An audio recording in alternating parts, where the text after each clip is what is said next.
is known to the world as the Blade Runner, a double amputee who hurdled tremendous obstacles to become an Olympic track star and role model. You kind of liken him to Forrest Gump, the kid that couldn't but did, and ultimately took over and won.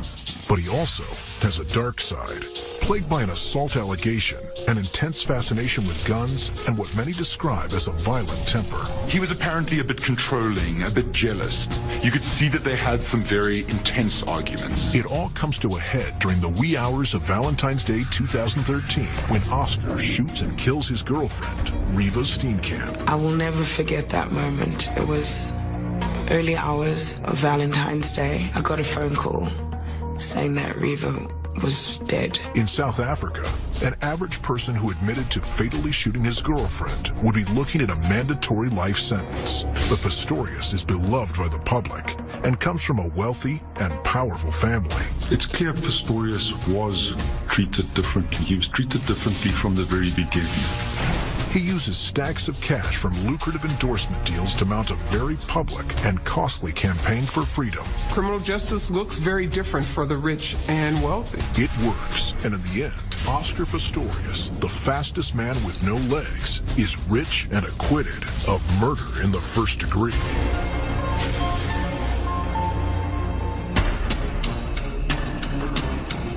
For most couples, Valentine's Day is a time to celebrate love, commitment, and romance. But February 14th, 2013 was anything but celebratory for global track and field phenom Oscar Pistorius and his stunning model girlfriend, Reeva Steenkamp. They seem to have it all: beauty, fame, money, and new love. And though the two have only been dating for 3 months, they are an it couple and media favorite. They seem to have gotten very close very quickly, but there's quite a bit of controversy. Reeva was concerned about Oscar's temper. According to Pistorius' account, at approximately 3 a.m., he is startled out of his sleep. Oscar grabs a gun and makes his way to the source of the noise that awoke him, the bathroom. He fears an intruder has broken in. Without pause, he fires 4 shots through the closed door.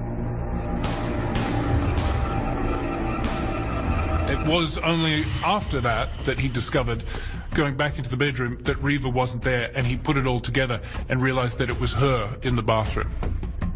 Pistorius seeks help and tries to save Steenkamp, but it's too late. When news spreads that the famous athlete has shot and killed his girlfriend, the public is shocked. When South Africa woke up on Valentine's Day to this news that golden boy Oscar Pistorius had shot and killed Reeva, it was a mix of disbelief, uncertainty, and really shock.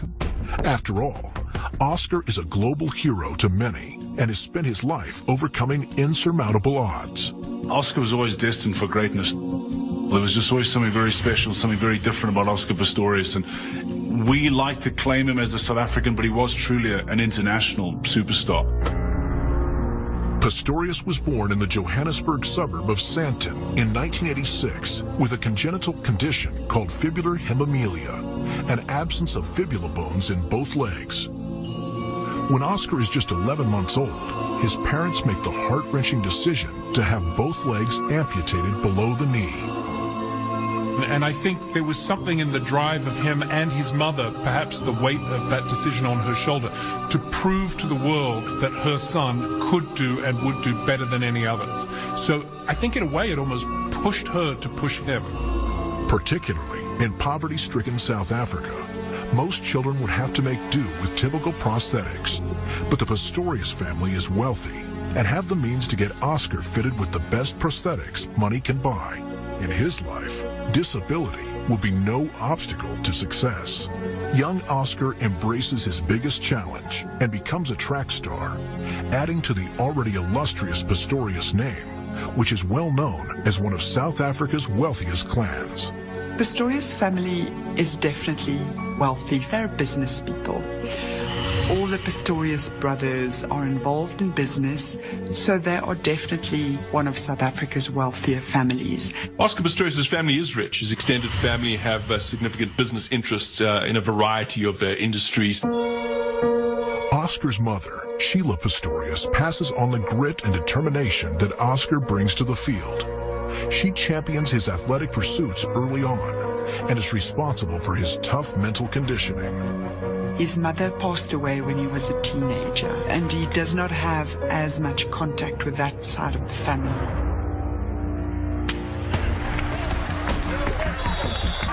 He started out as a teenager. He set Paralympic world records back in the 2004 Paralympic Games. He was still in school. He was 17 years old. And from there, he had massive success building up to the 2008 Paralympic Games in Beijing, where he won everything. What a performance from Oscar Pistorius!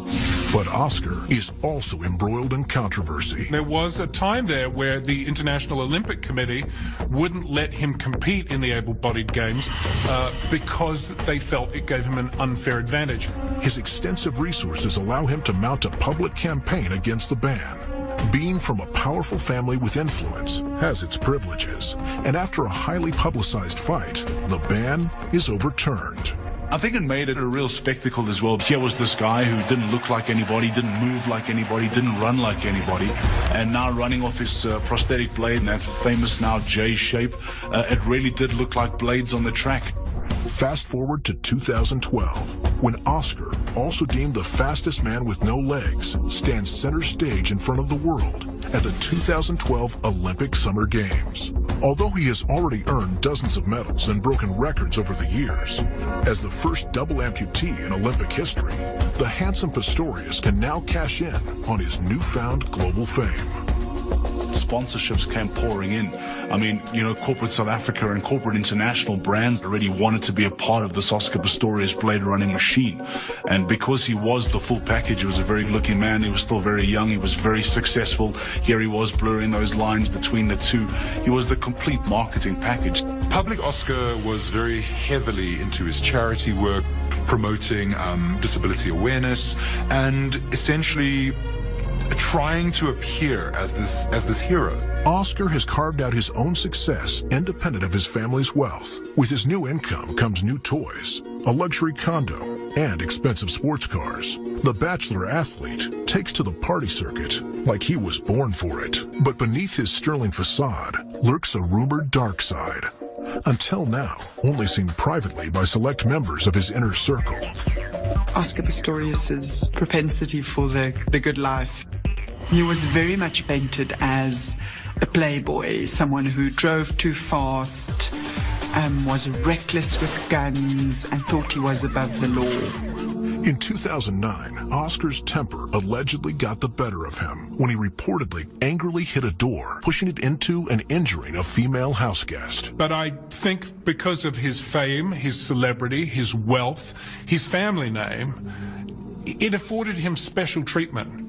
With police, with legal matters, he seemed to skirt a way around the law. Despite a police investigation, no charges were filed. It's clear Pistorius was treated differently. He was treated differently from the very beginning. He was a high-profile celebrity, not only in South Africa, but worldwide. Oscar burned candles on both ends, training hard on the track by day and partying even harder well into the night. As a playboy on the nightclub circuit, Oscar is often known to have a drink in his hand and a beautiful woman on his arm. It is in November of 2012 that he meets a beautiful young model and aspiring actress, Reeva Steenkamp. Do I prefer a clean-shaven man or the rugged camel man? I think I would go for the rugged guy. She appears to be the perfect match for Pistorius and his ego. She's known as somebody who was kind, loving, gentle. She was involved in some work with women who had been abused. She was working to assist women to get out of relationships like those. And even though she did the rounds on the party scene, she was definitely not known as a party girl. She was a law graduate. But her relationship takes a tragic turn when she is gunned down by her boyfriend. Was it a horrible accident or cold-blooded murder in the aftermath of a fight? Oscar Pistorius's freedom hinges on that very question. Famed athlete Oscar Pistorius and international model Reeva Steenkamp first crossed paths in November 2012 when they are set up by a mutual friend in Johannesburg. Reeva has just graced the cover of FHM magazine, and Oscar, smitten at first sight, asks her to be his date for the South African Sports Awards. When Oscar Pistorius saw something he wanted, he made sure he got it, whether it was an Olympic medal or Reeva Steenkamp. You had these two very different personalities, the established celebrity, fast cars, this gun culture that he was very much in love with, and on his arm, this beautiful blonde woman who was still on her way up in her career. Reeva and Oscar are the seemingly perfect pair. Both are famous, good-looking, and share an affinity for horseback riding and adrenaline-fueled car racing. They seem to have had a good relationship. They seem to have gotten very close very quickly. They also share a common fear of falling victim to violence in Johannesburg. Reeva was once robbed in Port Elizabeth, and Oscar, a very wealthy celebrity, is concerned about the rampant crime rate as well. Oscar develops what some worry is an obsession with guns. He buys several firearms, including 2 shotguns, a semi-automatic assault rifle, and a pistol. With such a high crime rate in South Africa, it really isn't that out of place that you would have a firearm next to the bed for personal protection. This obsession previously caused problems on a night out with Reeva and friends when Oscar is admiring his pal's gun and accidentally fires it in a crowded restaurant. The incident at Tasha's restaurant would be another example of where a person who discharges a firearm in a negligent way or discharges a firearm where it endangers the life of somebody else would result, if not in a criminal charge, it would have resulted in this inquiry. It's amazing, in retrospect, that no such inquiry took place, that no criminal charge was laid. I think he was a thrill seeker, a danger seeker, someone who got off on being involved in highly risky behavior. And again, he got away with it, so there were never any consequences to his actions. It's not Oscar's only issue handling weapons. His ex-girlfriend, Samantha Taylor, also recalls once being a passenger in the car when Oscar is stopped by police. When the officer notices Oscar is in possession of a gun, he takes it from Oscar, empties it, and hands the gun back with just a warning. Although Oscar seemingly received preferential treatment from the officer, he is enraged about the confrontation. As they were stopped at the stop sign, he was so aggravated and so annoyed by the fact that he'd been pulled over by the police that he fired a gun through the sunroof, I mean, literally inches from her head.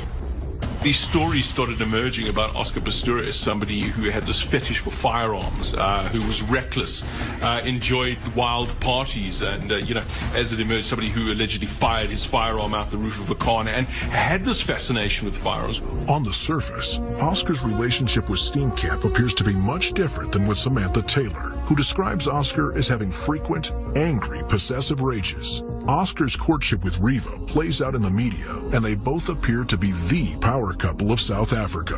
It was an interesting relationship. It did appear that Oscar Pistorius was very much in love with his girlfriend. You could see this in the text messages that were sent between them. There was obviously the ups and downs where they did appear to have fights. There were some times when Reeva felt particularly hurt by comments and actions that Oscar Pistorius had done to her. But it does appear that they were a couple who were quite happy and in love. Although publicly enthralled, Reeva's mother later makes a stunning posthumous confession about the couple's closeness. Despite dating for several months, she insinuates Reeva and Oscar were not yet intimate. Reeva Steenkamp's mother says to this day that the couple had not slept together, but we will never know. We don't all tell our mothers everything. According to Mrs. Steenkamp, Reeva was unsure about taking the relationship to the next level, but no one knows for sure. I do know from the perspective of Reeva, she was not the kind of person to get into a relationship without evaluating the potential of a long-term engagement, be it resulting in marriage.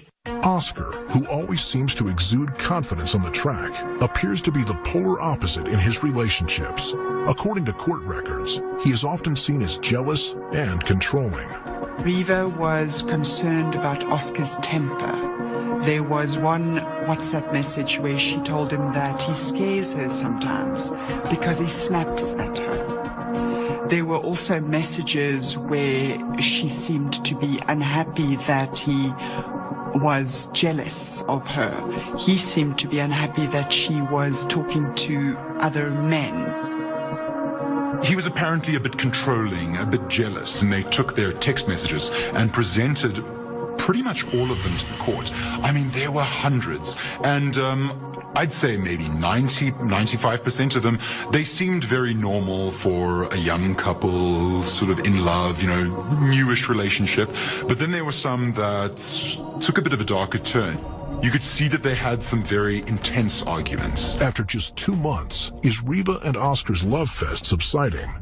There is evidence that the couple were sharing text messages with former lovers, and yet the two had special plans for Valentine's Day and the night prior.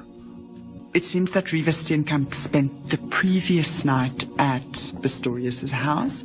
In the morning he left, he had some meetings, she left, went home, returned at about 6 o'clock on the evening of the 13th of February. Ironically, the night before her death, on the eve of Valentine's Day, Reeva would retweet support for victims of domestic violence. You could say it's a little serendipitous, but perhaps Reeva, we'll never know, had that gut instinct that something was going to happen. Her private texts would later come to light, providing prosecutors with ammunition to show that Reeva may have been shot following an argument, casting doubt on Oscar's intruder story. For South Africa's it couple, global track star Oscar Pistorius and international model Reeva Steenkamp, February 13th, 2013 is an ordinary night. Valentine's Day is soon approaching, and the couple decides to have a quiet evening at Oscar's luxury condo, away from the glaring spotlight they usually attract. Things seem good. She prepared dinner and they had a meal together, after which they retired to his bedroom.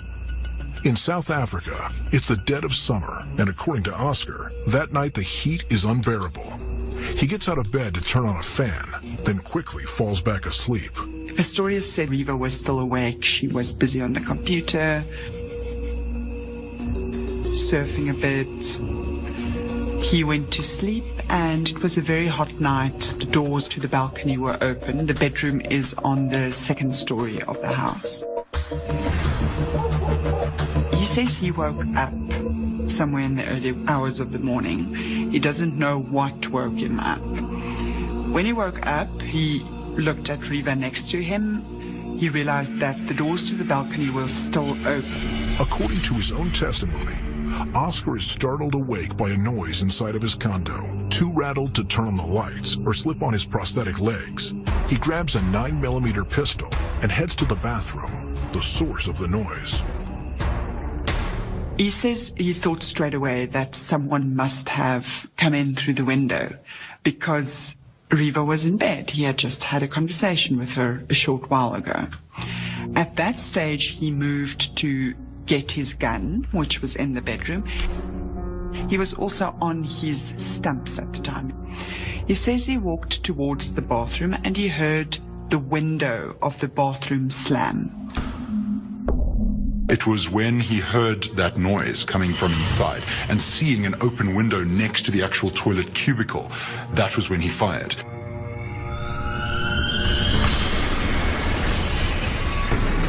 And he fired 4 times into that bathroom door. It was only then that he claims to have realized exactly what had happened and that it was possible that Reeva was inside.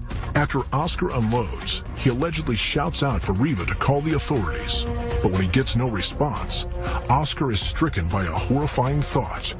Where is Reeva? He broke down the door with a cricket bat. And it was then that he discovered her. Apparently still breathing.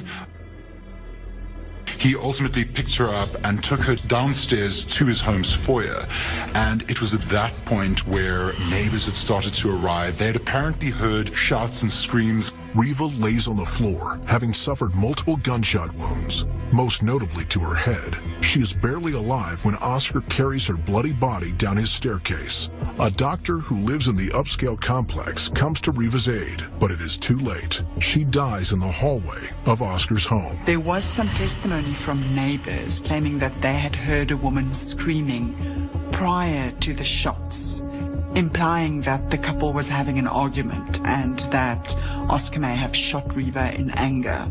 A critical question will soon be the source of much controversy. Did the screams neighbors heard come before or after Steenkamp was shot? Depending on if you ask the state, it could have been prior to the shooting, and depending if you ask the defense, it was after the shooting, Oscar in a panic. And it was then that the neighbors arrived, saw him holding Reeva's body, and that was when the authorities were called. The doctor testified during the trial, and he did attempt to save her. Pistorius himself was at the time begging Reeva to stay with him, begging her not to leave him, and they tried CPR, they tried stopping the bleeding, but there was nothing to be done at that stage. The neighbors are soon replaced by police. A slew of media outlets quickly descends on Oscar's exclusive neighborhood in Pretoria. Within hours, the world hears that the Blade Runner, Oscar Pistorius, has just gunned down his girlfriend. I will never forget that moment. It was early hours of Valentine's Day. I got a phone call saying that Reeva was dead, and I just sat there and I was like, I'll call you back. And I sat and I sat. And I got back on the phone. I said, what do you mean? My Reeva? And the person on the other line said yes.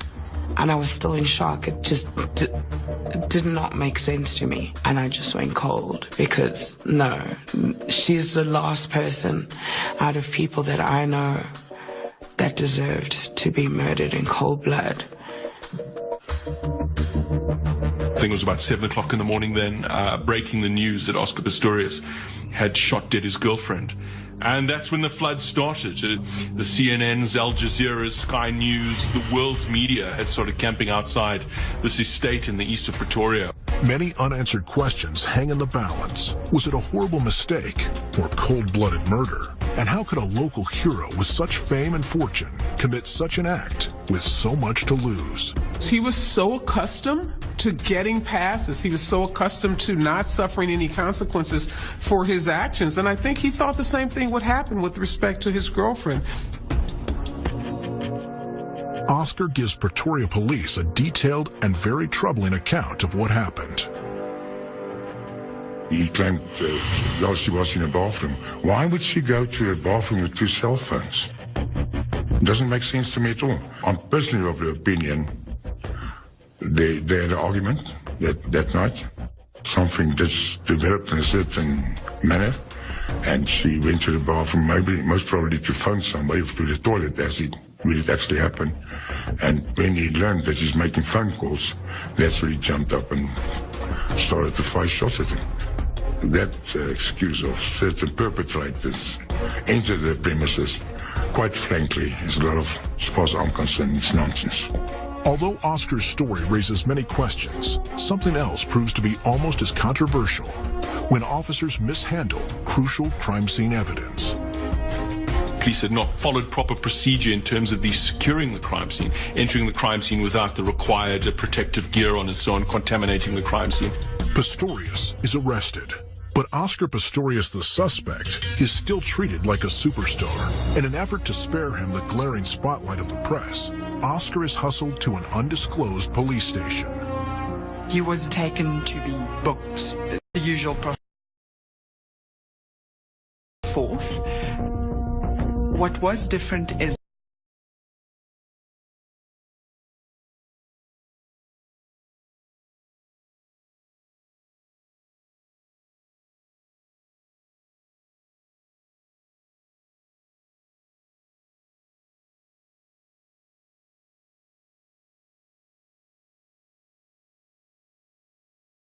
Oscar spends the night in jail The next morning, he stands in front of a magistrate and retells the same tragic tale of mistakenly shooting Reeva. His bail is set at 1 million rands, the equivalent of $113,000 US. Most South Africans would fester in jail, unable to make bond. But for Oscar, the price of freedom might as well be pennies. It is a sum that is easily affordable for the millionaire. Oscar Pistorius, a name that once filled coliseums around the world and inspired millions, now takes center stage plastered across tabloid headlines and magazine covers. Oscar's very public fall from grace is still a mystery, but new information continues to come out daily.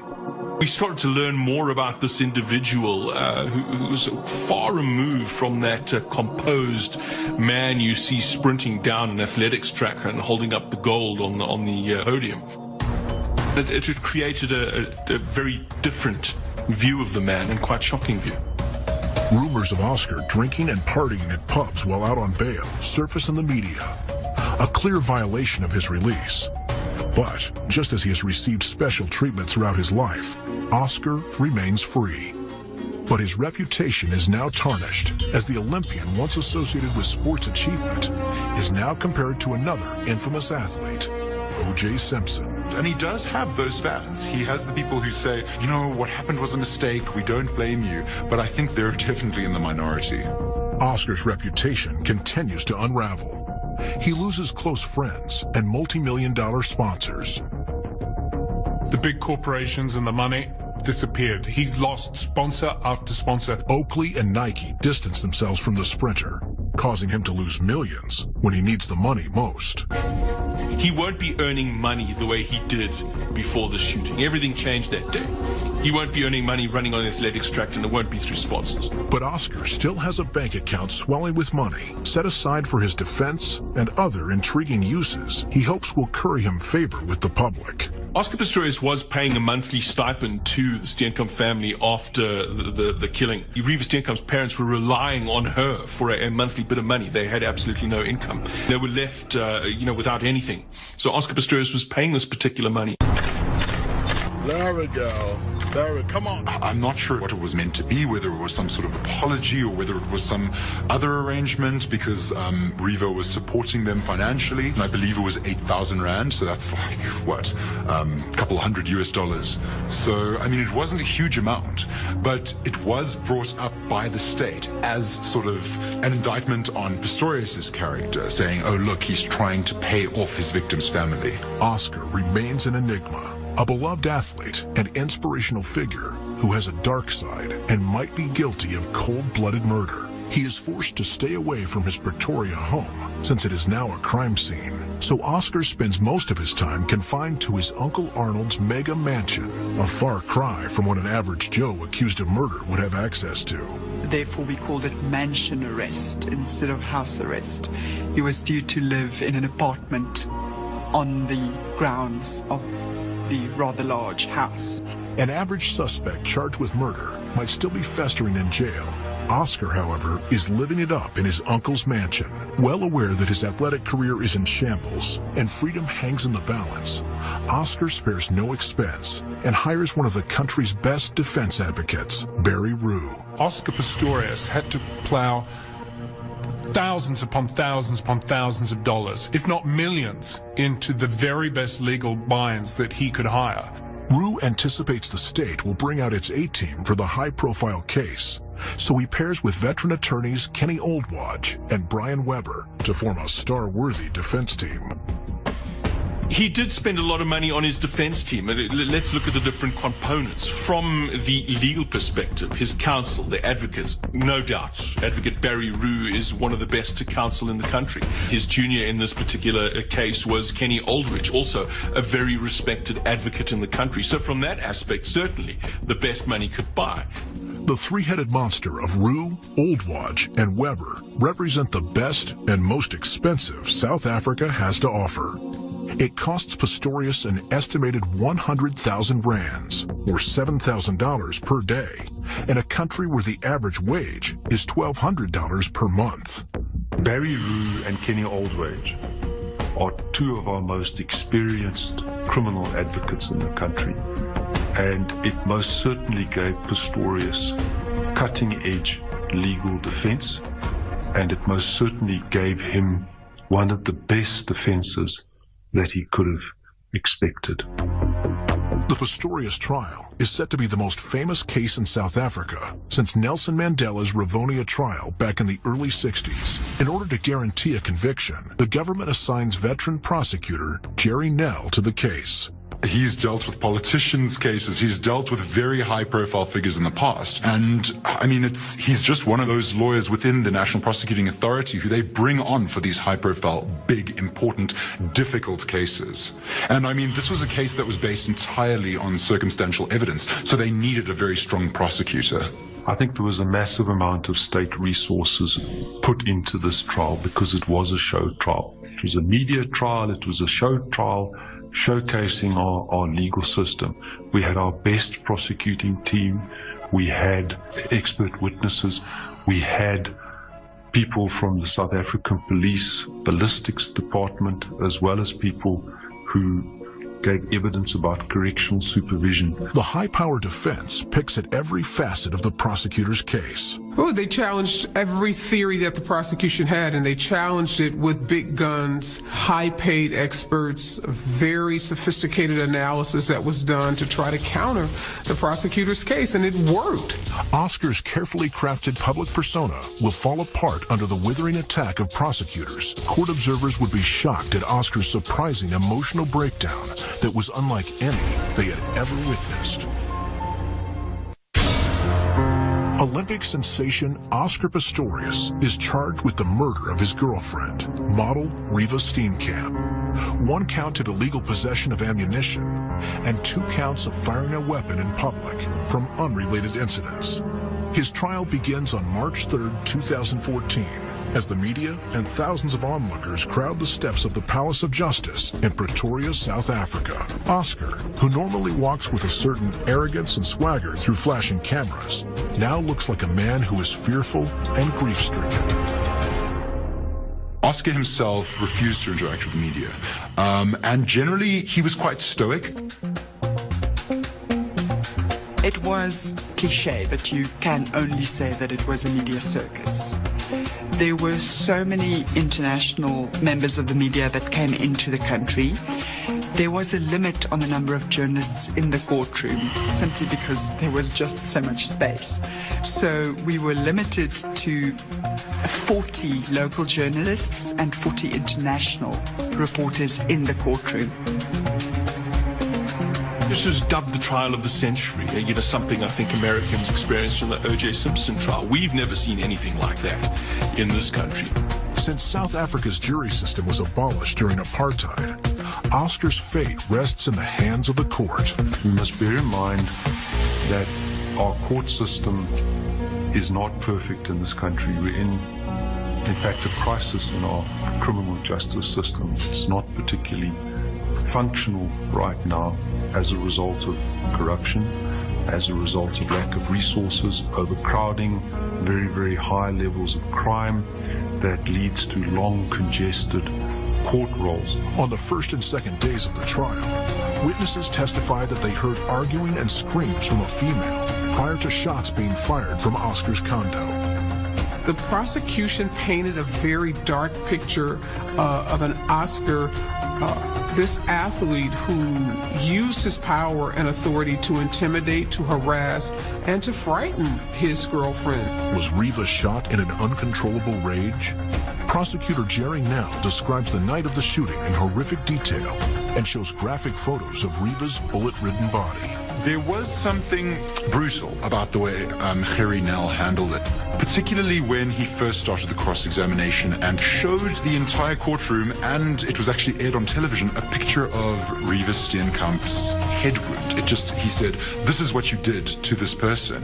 Admit that you are responsible for her death. Oscar, unable to contain himself, breaks down emotionally, even vomiting in the courtroom. He was wailing, he was screaming, crying, the tears and the snot. Well, I understand he was obviously under massive pressure on the stand, but the way he broke down, no one really saw it coming to that extent. This was full-on wailing across the courtroom. You could hear it. It was very uncomfortable. Clearly someone of his stature facing years in prison would have to be pretty devastating. So is he crying because she's dead, or is he crying because he's going to be stripped from his life of luxury and in a jail uniform and stuck in a small prison cell? Experts claim the gunshots fired into the bathroom door that night were pointed downward, causing them to believe that Oscar had his prosthetic legs attached, a claim contrary to Oscar's version of events, implying that he had time to stop, put on his legs, and investigate the so-called source of the noise. You know, early on in the case, there was some question as to whether he had his prosthetic legs on or not. Now, Oscar claims he didn't. He said he got out of bed and rushed to the bathroom purely on his stumps. But when they analyzed the bullet holes on the bathroom door, it showed a pattern that these had been fired in from a higher angle, which says that perhaps he was wearing his legs, which then gives us the thought that, well, perhaps he had time to think about this and it was calculated. And in fact, he knew exactly what he was doing. Oscar's defense team, led by the savvy Barry Rue, makes an argument of class, claiming that the rich and famous would reasonably fear a robbery. That argument didn't sit well with the public in crime-addled South Africa. A lot of Africans took offense to that because, again, here's a man who had every luxury, every privilege, including private security. So he, in the minds of many Africans, was the least likely to be preyed upon because he had the resources to shield himself from criminal activity. Final arguments begin on August 7, 2014, 5 months after the trial began. Rue reiterates that Oscar, now a broken man, truly thought Reeva was safe in bed and that he has already paid dearly. The prosecution, however, argues that Oscar should be found guilty of murder and that digital messages between the two tell a tale of a relationship in peril and full of jealous rage. He was actually on the phone to a former girlfriend whom he had identified on his phone as Baby Shoes. The police had entirely overstepped this. But at the time, the state's case was that there was this fight between Oscar and Reeva, which ultimately led to him losing his temper and shooting dead his girlfriend. This failure to identify this particular phone call meant that the police never went to this person and questioned her about what was the content of the phone call. It meant that when Oscar Pistorius was on the stand, he was never cross-examined on the contents of that phone call or asked to explain what it was about. Given that was an ex-girlfriend, it might have been relevant to the state's case. Oscar Pistorius' fate now rests in the hands of the court. Because of Oscar's fame, fortune, and the scope of the case, the pressure is on. On September 12, 2014, the judge and her assessors render a unanimous verdict. Oscar Pistorius, the world's most famous amputee athlete, is found not guilty of premeditated murder and dolus eventualis, known as common murder. Oscar is instead found guilty of culpable homicide, the equivalent of manslaughter, and 1 count of reckless endangerment with a firearm. The other 2 gun-related charges are dismissed. Judge Masipa didn't apply the correct test for dolus eventualis because she was influenced by all of the other evidence. Perhaps she was blinded by Oscar's wealth, fame, and athletic accomplishments. And yet, despite Oscar's deep pockets and family wealth, the Steenkamp family announces that they will not seek a civil trial. At sentencing, Oscar's high-priced attorney uses the very disability he overcame to race in the Olympics as a handicap that should lead to leniency. When you're wealthy and you have the connections that Oscar has, you get special treatment in the criminal justice system. Criminal justice looks very different for the rich and wealthy. Oscar's money and perhaps the blinding sheen of his fame have helped him dodge a life sentence. But the Blade Runner does receive a prison sentence of 5 years. But even in prison, Oscar receives special dispensation. For inmates in the overcrowded South African prison system, life is violent and hellish. Well, South African prisons are notoriously overcrowded. It is a problem that we have in this country. The general prison population are housed in rather small cells, but anything between 30 up to 60 people that sleep on these bunk beds that are crammed in. So it's like 3 up bunks that people are sleeping in. So it's confined, and the people will be confined in them from about 7 in the evening till 7 in the morning. However, fellow prisoners accuse Oscar of receiving special treatment, stating he has unprecedented gym access, curtains, and is shielded from the general population. While he was in prison, a video surfaced that was made of him playing soccer in the yard at the prison with another high-profile prisoner, Radovan Kwetsha. This would not be something that a normal prisoner in general population might be able to do. It seems that the video was taken by cell phone by another prisoner, and it was snuck out of prison that way. Pistorius also had access to gym equipment in prison, so he could train while there. Again, general population would not have access to that sort of equipment. Why must he get preference? He committed a crime, sir. Why must he get a preference above other people? As good as Oscar is purported to have it in prison, his stay is short-lived. He was sentenced to 5 years, but didn't serve anywhere near the 5 years. He only served a little over 12 months in jail, and then he was released, some kind of home arrest, to his uncle's large compound, again, able to resume his lifestyle, his very wealthy and privileged lifestyle. Not likely to happen to someone without his money, without his relationships, and without his status in this community. What happens next will only get stranger as prosecutors continue to seek a murder conviction, and Oscar somehow continues to receive special treatment.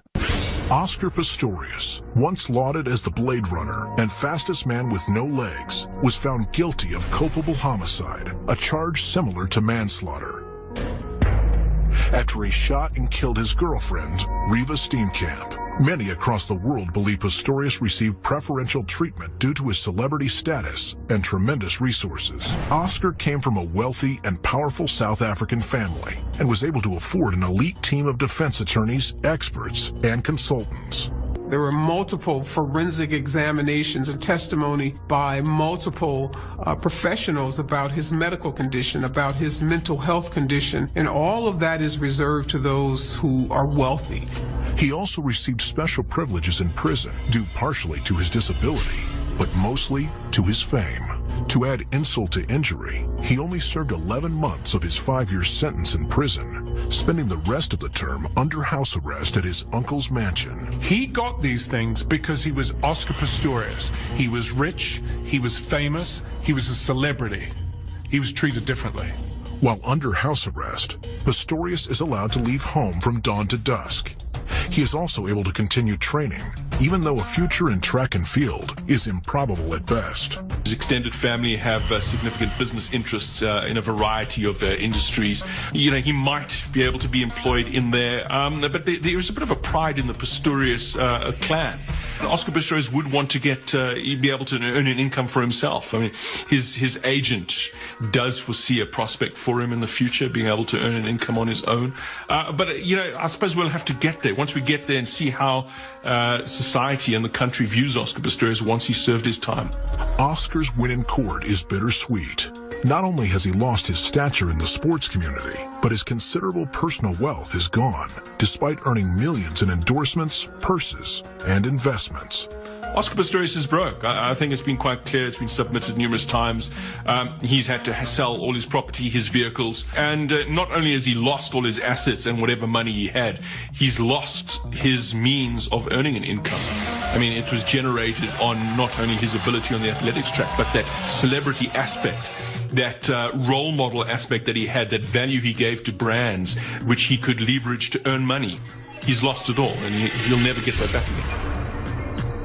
So, I mean, you cannot take his medals away. You cannot take his world records away. You cannot take what he did for disabled athletes and for young aspiring disabled athletes. You can never take that away. Unfortunately, when you have someone like this on your record, you know, for the rest of your life, that unfortunately is going to be the dominating factor that people talk about. So it will be very sad to lose Oscar Pistorius as the athlete that we have grown to watch and love here in South Africa and worldwide. And what about the controversial verdict and sentence acquitting Pistorius of murder? The prosecution successfully appeals the judge's culpable homicide verdict. The initial ruling is overturned. Unlike the United States, where we have this thing called double jeopardy, where you can't be tried on the same charges more than once. So if you're found not guilty, you're not guilty. That's it. It works differently in South Africa. And Pistorius, his reputation tarnished and his bank account drained, is now convicted of murder. On July 6, 2016, he is sentenced to 6 years in prison. Let's be honest. 6 years for murdering someone is kind of like being given $100 for running a stop sign. It's remarkable. Anyone else rots away in prison. It's unbelievable that he only got 6 years for the murder of his girlfriend. Criminal justice looks very different for the rich and wealthy. For better or worse, Oscar's fall from grace is now complete. There will be no more cheering crowds as he walks into jam-packed stadiums. I personally don't think that he will have an athletic career in the future. He might decide to write a tell-all book or do something like that that might be able to support him or keep him in the public eye. But I personally think his sporting career is ruined. For years to come, Oscar will be forced to hear the sound of his steel cell doors shutting every night before lights out. I don't think Oscar Pistorius intended to kill his girlfriend. I don't think that's what happened that particular night. The problem is, after you fire 4 shots blindly through a door, it's too late. And that is the man's regret, and that is something he's going to have to live with. Oscar Pistorius received many privileges due to his talent, wealth, and fame. For a time, albeit brief, he was rich and acquitted. But ultimately, he went from rich and acquitted of murder